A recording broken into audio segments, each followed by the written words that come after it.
All right, we're going to move on to a more serious story. I know this is one that you really care about, the FBI reporting that last year, intentional killings of police officers hit a 20-year high. What do you wish was being done to protect our law enforcement, Tyrus? Well, first and foremost, acknowledging it. Yeah. This is breaking news. This is a story. If you were ever going to have a panel to talk about a crisis in America, this is it.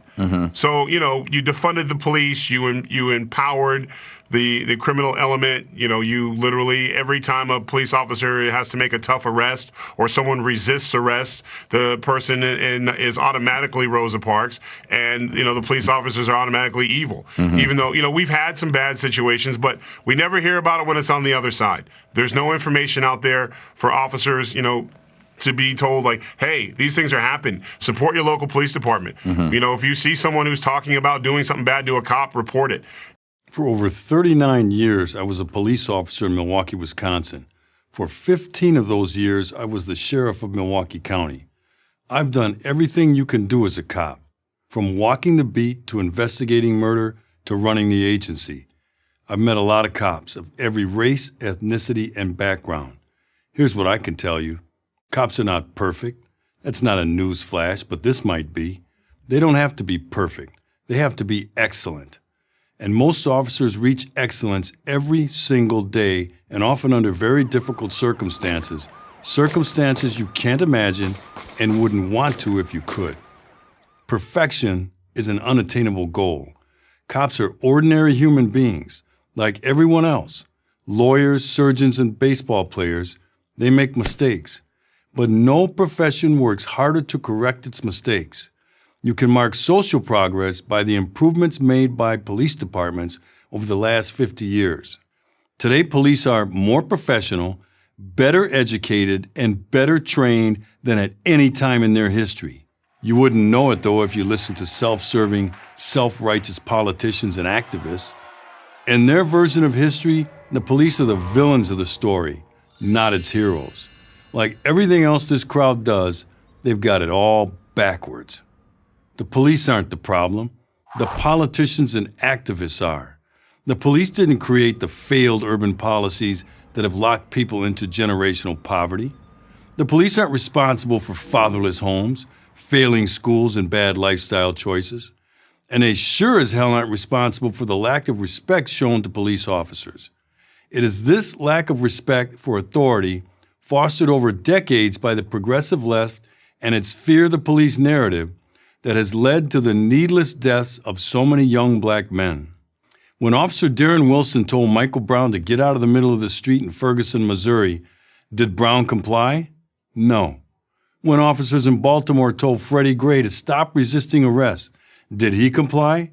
No. When officers in New York City told Eric Garner to stop resisting arrest, did he comply? No. Here's a useful tip.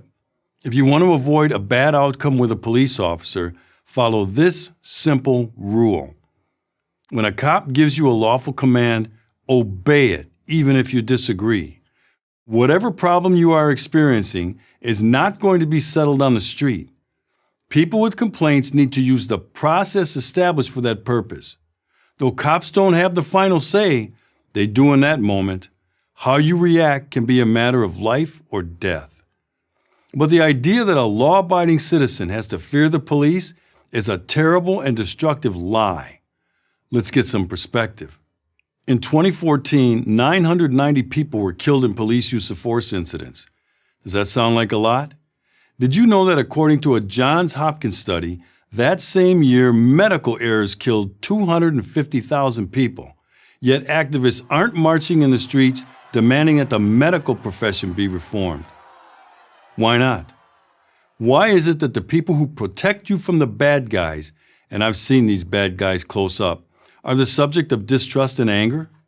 Why is it that groups like Black Lives Matter, I call them Black Lies Matter because it's based on the falsehood that police represent a danger to black people, are celebrated by the media and politicians?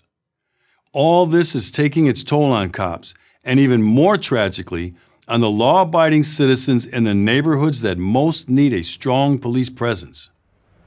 The murder rates in these neighborhoods are going up because lawful, aggressive policing is going down.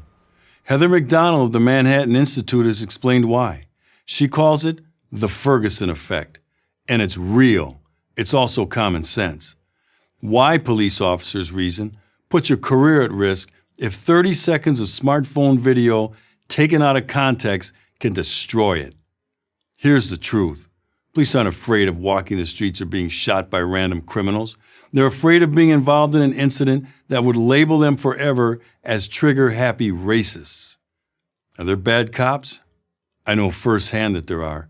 I've had to fire them. But the overwhelming majority are good, decent men and women concerned about the law-abiding citizens in the communities they serve and are willing to put their lives on the line to protect them. Those who try to convince you, either out of ignorance or out of some ideological agenda, that the police are the enemy, those are the people you should fear. Run from them, not the cops. I'm Sheriff David Clark for Prager University.